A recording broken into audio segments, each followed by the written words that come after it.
धुळे सोलापूर महामार्गामध्ये 70 कोटी रुपयाची रक्कम 70 कोटीवरून यामध्ये बनावट कागदपत्र तयार केली, बोगस कागदपत्र तयार केली। 240 कोटीची वाढ झाली, एकूण रक्कम झाली 310 कोटी रुपये। बनावट कागदपत्र तयार करून रक्कम उचलली 75 कोटी रुपये।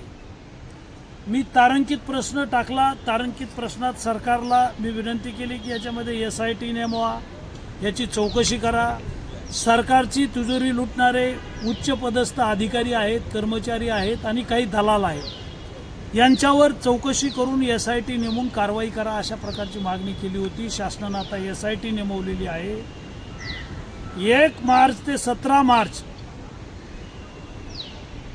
2025 48 दिवसामध्ये 154 बनावट आदेश निघाले। दुसरे आदेश 17 एप्रिल एकाच दिवशी 50 आदेश निघाले आणि हे 300 कोटी रुपये 310 कोटी रुपये उचलण्याचा प्लान होता, भ्रष्टाचार करण्याचा प्लान होता, सरकारची तिजोरी लुटण्याचा प्लान होता।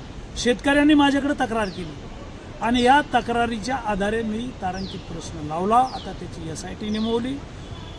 कोणत्या अधिकाऱ्यांनी खोटे शिक्के तयार केले, कोण कर्मचारी होते, कोण दलाल होते, या सगळ्या प्रकरणाची चौकशी करून ज्यांनी 75 कोटी रुपये उचललेले आहेत त्यांच्या सातबारावर बोजा टाकणे, त्यांची मालमत्ता जप्त करणे, या संदर्भात मी जिल्हाधिकाऱ्यांना पत्र दिलेलं आहे, जिल्हा पोलीस प्रमुखांना पत्र दिलेलं आहे आणि चौकशीची मागणी केलेली आहे।